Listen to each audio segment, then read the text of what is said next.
Christy, whatever you call me, girl on the internet, whoever I am to you.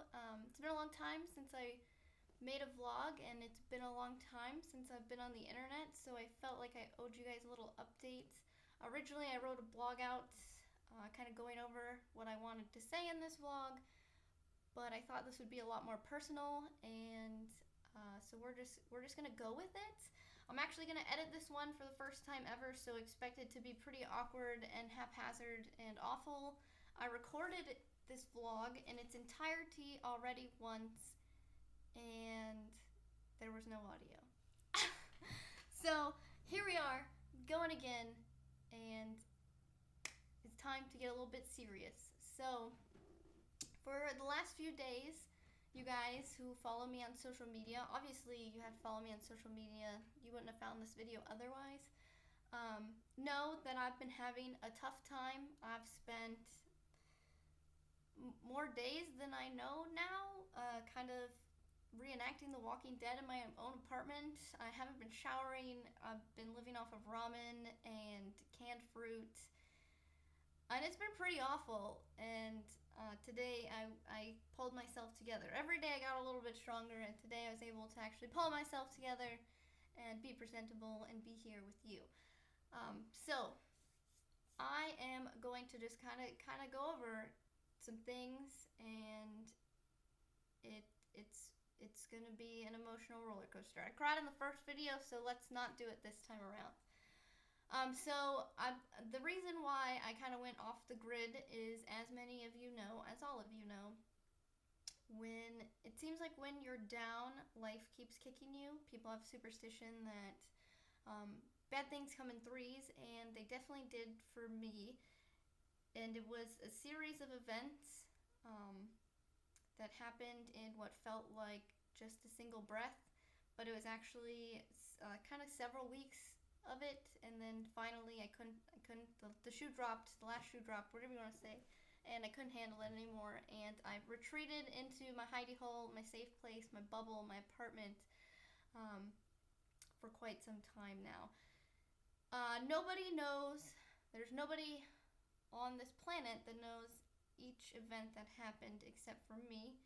So it's best not to succumb to any rumors you hear floating around, because they're probably wrong. I don't share my life with a lot of people, and I don't share all of my life with anyone. Not even my own mother, not my family. So some things went down that nobody knows everything that happened.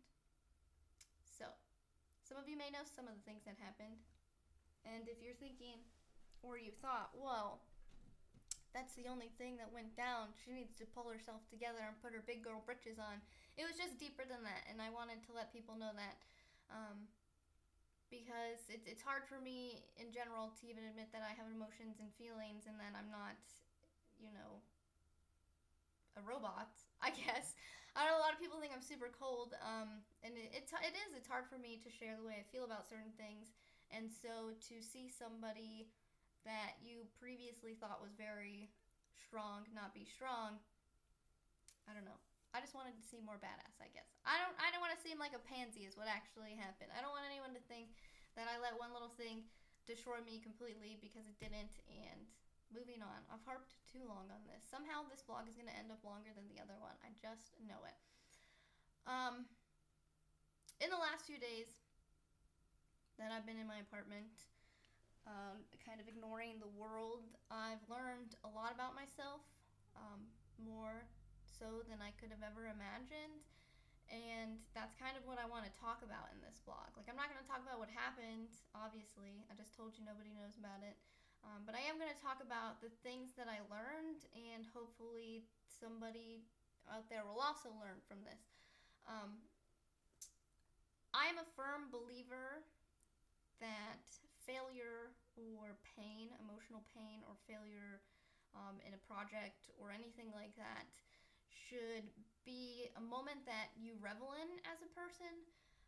Those are the opportunities you get to make a better version of yourself, if that makes sense.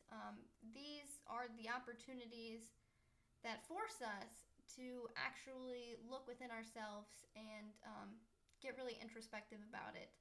And I think, or I don't know, I definitely think that if you never experienced anything that brought you great pain or sadness, experienced failure or defeat or anything like that, you would never be forced to make a better version of yourself, obviously, because why would you? Everything's working out in your great life. Congratulations, I'm super fucking jealous of you. But when these things happen, when we feel super low, we have to fight to rise above it, to become the better person of ourselves. And we have to do this over and over and over again in our life, because life doesn't stop until you're dead. And it's redundant to say that. It's super redundant to say that. I've heard it before and I've thought, wow, that's redundant. But it's actually something that we really need to think about. This is not something that should go through one ear and out the other this time around.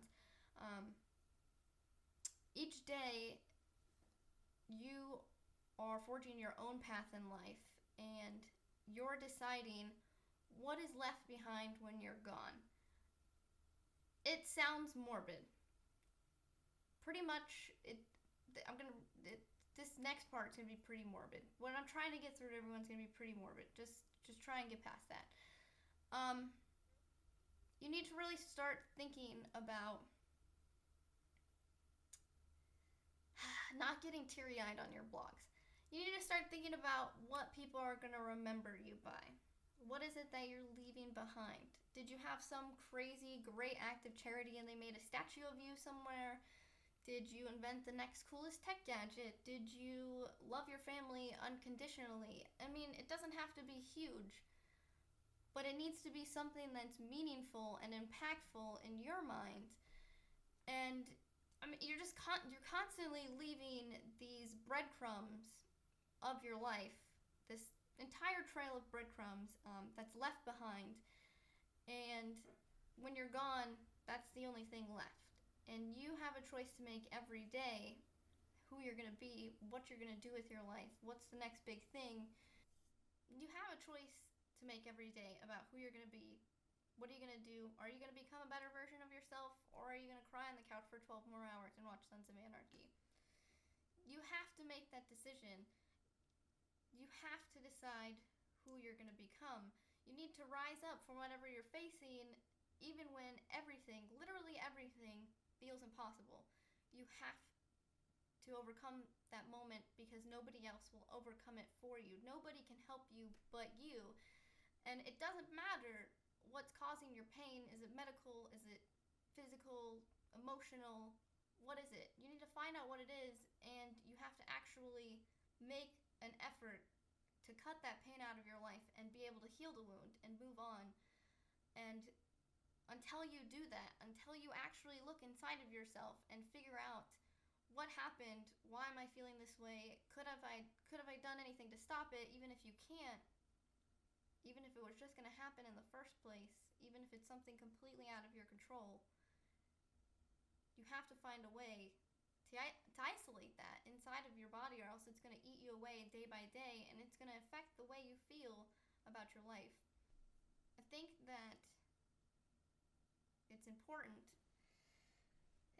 to know, or it's important to think or imagine, if you can't separate yourself from whatever it is that's causing you pain, emotional distress. It doesn't even have to be pain. Anything that's making you depressed or unhappy in your life, if you have to be able to change your entire mindset. You have to go through your brain, and if you need to rewire every single neuron in your brain to get over it, then that's what you have to do. You can't change the way the world is. You're just one person, you can't change the entire world by yourself, but you can change the way that you view the world, and you can change the way that you react to people. Going back to my silly analogy, you are the baker of every breadcrumb of your life. That trail I talked about, you're the one who decides what people see when you're not around anymore. Nothing in life is forever. Not a single thing. I'm not forever. You're not forever. Nokias might be forever. We're not entirely sure yet. Only time will tell. But in this moment, we are all dying. us are dying faster than others. What I'm really trying to strike home here is there's no sense in waiting for your body to decay even more before you decide to make a change for the better, to become a better version of who you were yesterday. So a few weeks ago, I read a quote from Steve Jobs. I know, not everyone's favorite person, but he still had some insight to give everyone, obviously. And he said that remembering that I'll be dead soon is the most important tool I've ever encountered to help me make the big choices in life. Almost everything, all external expectations, all pride, all fear of embarrassment or failure, these things just fall away in the face of death, leaving only what is truly important. When I read that quote, I just kind of read it. And it didn't leave my mind, but I didn't think about it. And the last couple of days, it came back to me and I thought about it. And I really put some effort behind thinking about what he was trying to say. I mean, this is not English class in high school. I'm not trying to get you to analyze and depict, the Canterbury Tales or anything like that. But we're not. I already said it. We're not here forever. We're not going to die tomorrow. Not all of us are going to die tomorrow, but some of us will. And we're not all terminally ill in the medical sense, but we actually are. From the moment of conception, we are dying. And that's something I've joked about my entire life. I mean, I'm a scientist. Biology was my, love biology. And it's true. From the moment of conception, we're dying. And it's just the biggest shame in life. That the only thing that brings life into perspective is death. And why does it have to be that way? Why do we not actually consider all of these things until it's too late? And that's kind of where I'm getting at here, and that's where I want this blog to connect with someone or anyone, that there's no point in waiting for tomorrow. There's no point in feeling sad. I mean, I'm not going to discredit your emotions. I'm emotional. I'm still emotional. But if you're not using that moment of sadness to learn how to become a better version of yourself, you're wasting it, and you're doing a disservice to yourself at that point. Think about when you were at your lowest, and when you're at your lowest is when you should be doing the most self-reflection. Like I said earlier, you should be reveling in the fact that you failed, or that you're sad, or that something didn't quite work out right. You should revel in the fact that you are experiencing such an intense emotion, and you need to turn that emotion the way you feel, where everything is impossible, and you need to start making things possible again. Impossible is, yes, an actual thing, but it's also a mindset, and we're our own worst enemies in that mindset. And you have to actually be able to break away from that. I could have never in my entire life foreseen everything that I had to deal with, or that I went through in the last couple of weeks, and it felt like a lifetime, but at the same time it felt like a blink of the eye. Like just a couple of months ago, I felt like I was on top of the world and recording a commercial for my favorite video game that I've played for 10 years. And now I'm not. Now I'm here. And now I've gone through these things. And now I'm just trying to share some of that with you. It was hard. It still is hard. I was there where I felt like everything was impossible. I felt like breathing was impossible. I had no idea what the next step was, or how I was going to move forward in my life, or what I was going to do. I mean, I definitely could have shut down completely. I could still be off the internet. I could move back home and be with my family. I could do anything. And that's really when the change in myself happened, because I could do anything. I have the opportunity to do everything. And it's something that we shouldn't take for granted. I made the choice that no matter how bleak or short the future looks for me, now in this moment, 5 days ago, when everything crumbled, I mean, I made the choice that no matter how bleak or short the future and my future looked, it was still a future that I had the opportunity to write. And nothing was set in stone. And if I was unhappy with what I felt like I was leaving behind, or if I was unhappy with the way I thought my future was going to play out, that I still had the chance to change it. And not everyone gets that chance. And that's kind of what I'm attempting to express to you guys. You have to make a choice to find hope and to find light in the darkest of situations. Nobody will make that choice for you. You have to physically decide that you will find the positive in the negative. It's, the silver lining on the rain cloud. People talk about it all the time. We hear it all the time. We hear all these super cliche things all the time, myself included. And nothing hit home until I hit this low point, until everything was uncertain in my life. You shouldn't waste a single moment of your life, but we will. We're humans. We're flawed creatures. We're dumb. We're idiots. Whatever. You shouldn't waste a single moment when you're low to not make the choice to better yourself, because that's what makes us human, is our ability to choose. In 2017, we have the opportunity to make more choices than ever before, any of our ancestors, and each day we have the opportunity to make even more choices. Technology is only fueling this fire, and we need to take that opportunity. We need to not waste the opportunity. We need to be able to seize that. I just wanted this blog. It's not even a vlog. I just wanted this entire vlog to be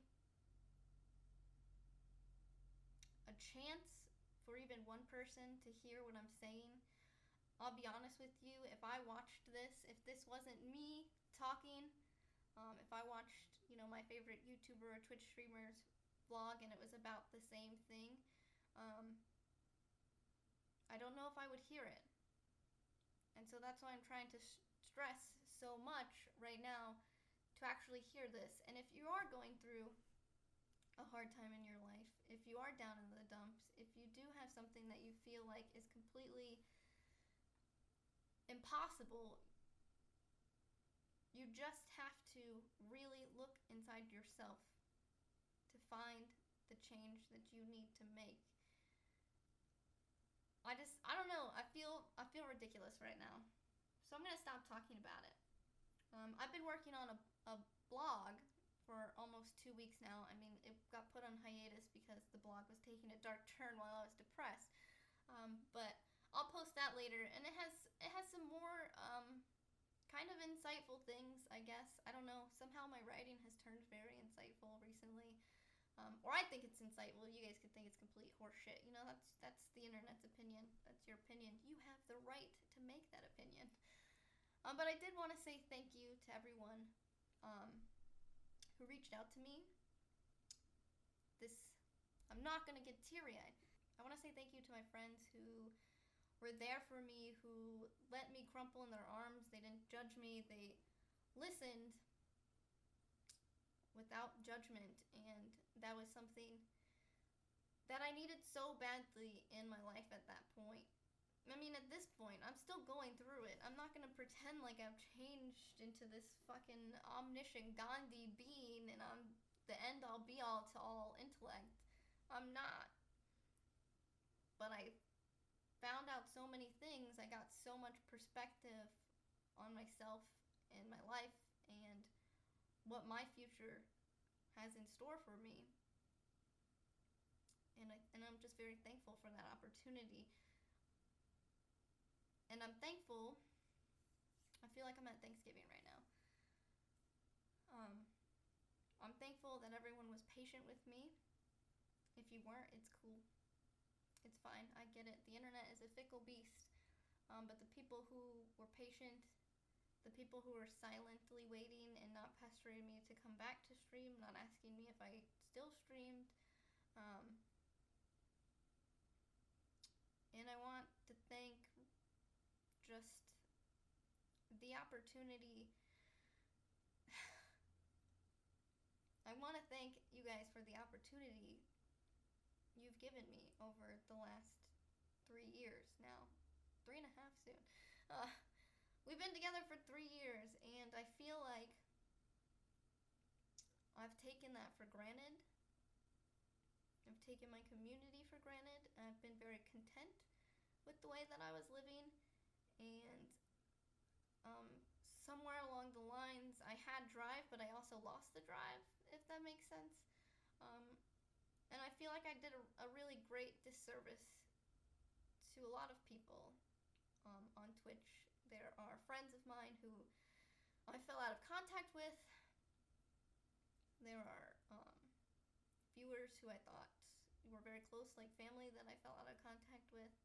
And I just want to apologize for taking everyone for granted, because that's what happened.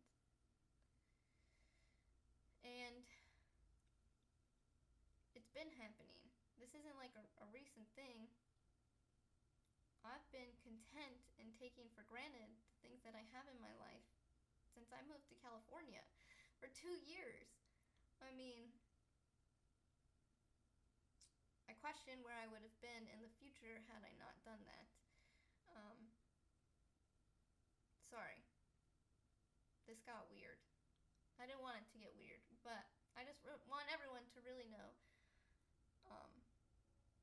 that each and every one of you in some way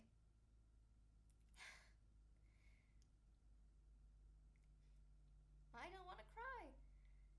That each and every one of you in some way has touched my life.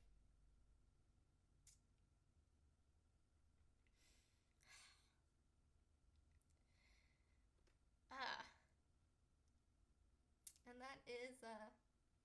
that's a really beautiful thing. So, we're not gonna let me cry. I'm gonna wrap this up, and I'm gonna say that I hope you guys had a great new year, and I hope that you take 2017 by the balls, because you should.